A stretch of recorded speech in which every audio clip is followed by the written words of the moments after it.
Ladies and gentlemen, welcome to a new video. My name is Roy and today I'll be listening to part 3 of Eesti Laul. Yes, they have been on a roll. All of the songs have already been released, and if you haven't checked out the first 2 parts, check those out first, because I might be talking about your favorite in those videos.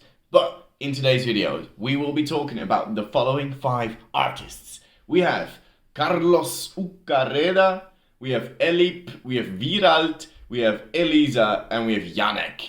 They will be in this video, so if your favorite isn't in this one, check out the previous 2, or perhaps it will be in the final part, because there will be 4 parts of 5 songs. Yes.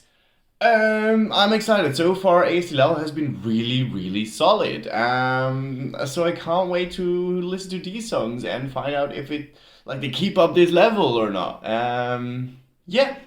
I think we should just get into it and start with the first song. So, see you on the other side.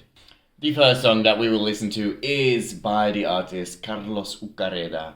The song is called Whiskey Won't Forget. Now, I love myself some wonderful little whiskey. You know, a nice glass of whiskey, no ice in it. Lovely. Just a nice way to enjoy life sometimes, right? Not every day, just now and then. Yes. Besides that, I'm curious what this song will be like. I think it will be like a blues or a ballad kind of song, moreover. Or maybe even rock. Like, it could be a title that Waylon would come up with, for example. So, let's find out what it is about and let's click play. Seems like it's gonna be a bit of a ballad. Unless there's a surprise, of course. His voice is quite nasal. That's okay. Very Dutch of him to go on a bike. Thinking of me, of course. Can't think any reason why. It looks like a gamer that I'm following. You know, I'm not big of a gamer anymore, but the game I used to play is called Trackmania. I have this one guy, he's from the Netherlands, he's been there on the scene for a very long time. It's called Spammy J. It's exactly like him. His voice feels like it's a bit constrained by the instrumentals, so perhaps they could have made it a bit more epic to really send his voice home, because right now it's very underwhelming comparatively. It's a nice one to perform live though. Like, just sit on a chair, maybe stand up at some point. Just a solid singer-songwriter song, yeah. Is that something you're gonna win the war with? Is it something you're gonna win Eurovision with? I don't think so. But it's a cool addition to the lineup, and I wouldn't be surprised if it went through to the final, to be honest.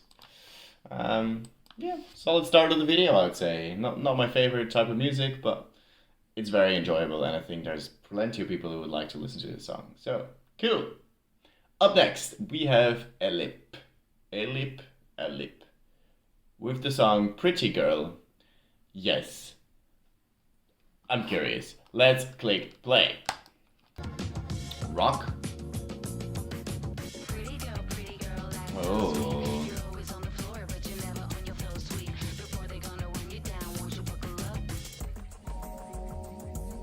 Okay. Interesting transition. Interesting. It's such a different voice than what we had like at the start of this song. I'm very curious to see where this chorus goes. I wouldn't be able to pinpoint right now exactly where it's gonna go. Oh, so this is the chorus then.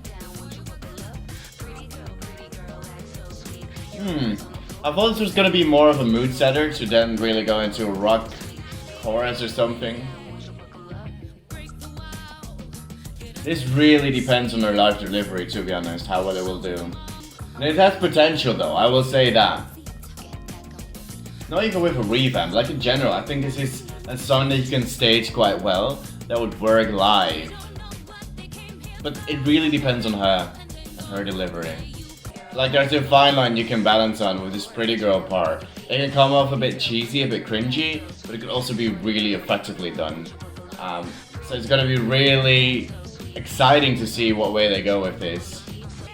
It's not bad. It's not bad at all. It's just not exactly what I expected from it, I guess. But that's okay as well. Like, you have to be surprised sometimes, I guess. Um, yeah, overall, quite a decent song to be honest. Like, oh, I haven't had. Um, I quite enjoyed it. I think there's a lot of potential in the staging, and um, it really depends on her live delivery whether this goes through to the final or not. As of right now, I would say it has a decent shot at it. Is it the type of song you want to send to Eurovision? I don't know. I don't think so. But honestly, it's not the one that I'm just saying, hell no. That's not what I'm saying. Like, there is potential here, okay? There is definitely some potential.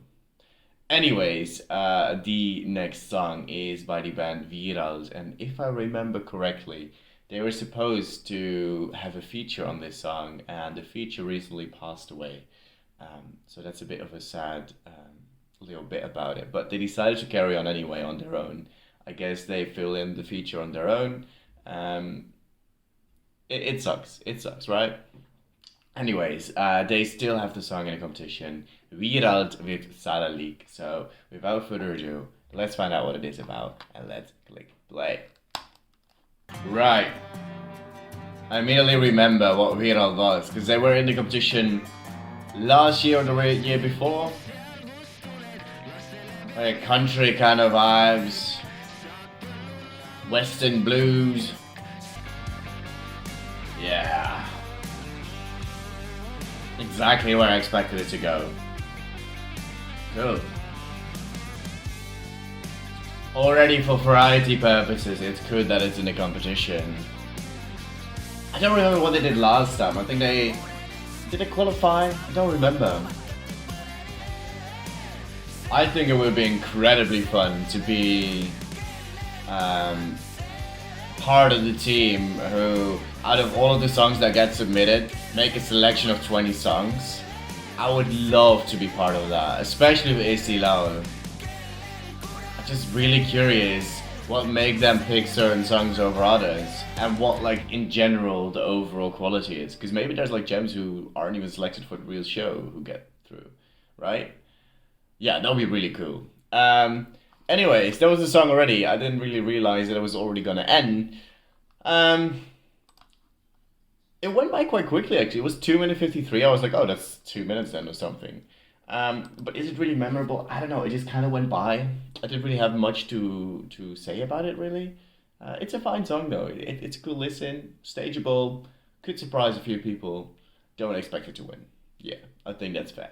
Anyways, up next, if I remember correctly, Elysa was there last year. I wasn't a fan of her song, but I do think she had the potential and the talent to perhaps surprise us in the next year. So they came back with a new song for her.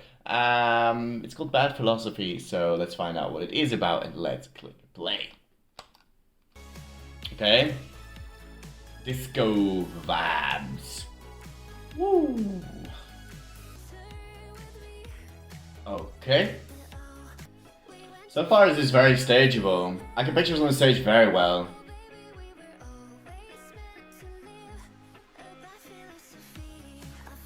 Oh.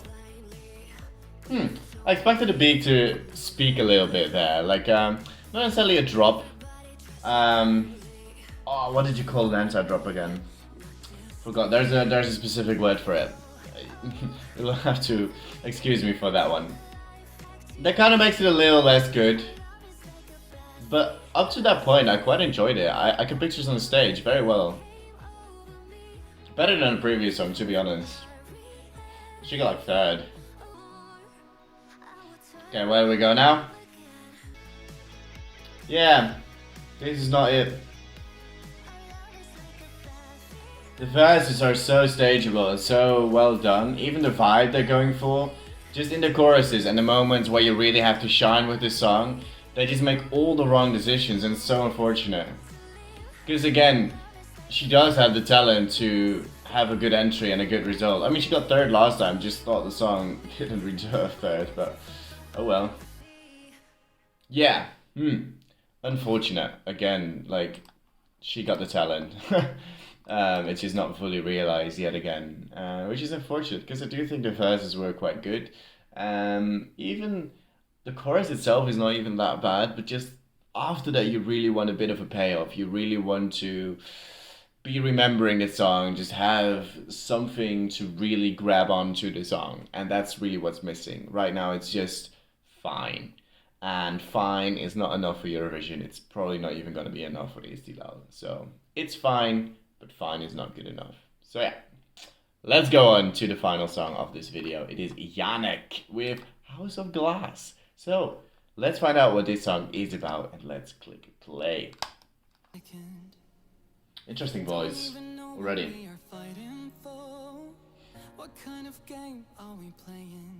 From a side profile, it looks a little bit like Mick Schumacher. Formula 1 people, you'll know. The beat is epic.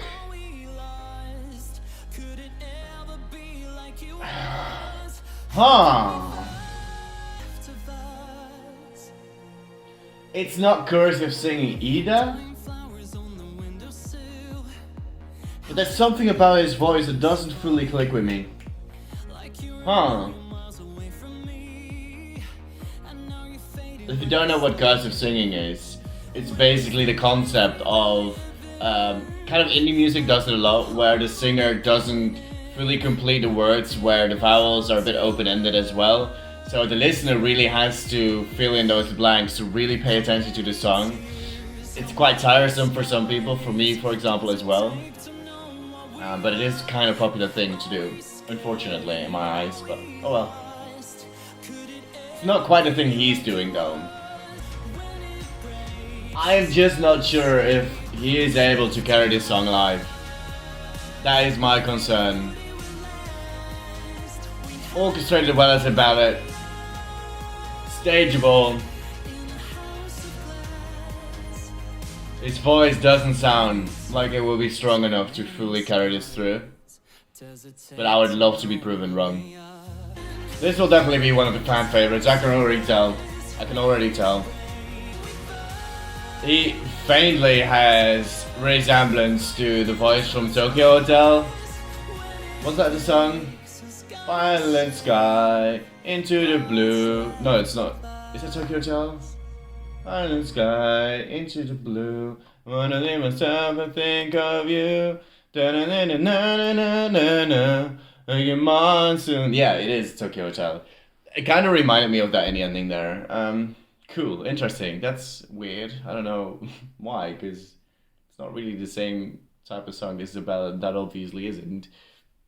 That voice is very much a bit different, but they kind of had a little bit of like the nasally or the accent kind of thing going on. It's tough to pinpoint. I hope you get what I mean. Did you get the same?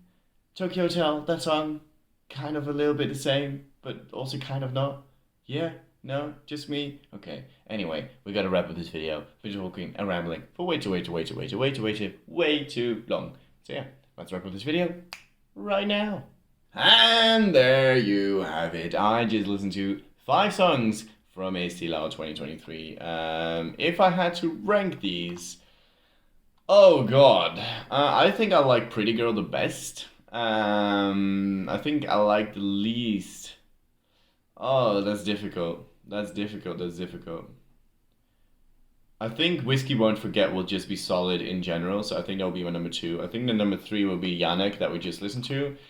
I will have to give Wiiralt 4th, and unfortunately I'll put Elysa in 5th, because I just think Elysa has so much more potential that isn't met with this. So even like if she has a number of fans, don't vote for this. That makes no sense. It does in a way, like it's a double-edged sword, because you kind of don't want her to go with this kind of song, because she can do miles and miles and miles and miles and miles better. I'm sure of that. So sending her with this song would nearly be a little bit of a waste of talent, that I sometimes like to call it, because usually an artist doesn't get sent twice to Eurovision, especially not in Estonia. It's only rarely happened that an artist gets sent twice. I think Ukareda sort of, but not really. Yeah, I just think it would be a bit of a waste to send Elysa with this type of song. She can do way better. Even last year's song, I don't know, it wasn't my cup of tea, but it was maybe a bit better for Eurovision. Anyways, how do you feel about these 5 songs? Let me know in the comments down below. Tell me your top 5 from this video, and so far top 15? You could probably already post your top 20, because I will have listened to all of the songs while editing this video, so while posting, I will have listened to the songs already. So just post your top 20. I don't really mind. Yeah. Give this video a like, subscribe to the channel, and I hope to see you in the next video, because there's gonna be a lot of national selections to go through, and I'm super duper excited for those. Yeah. I hope to see you in the next video. But for me, today, goodbye.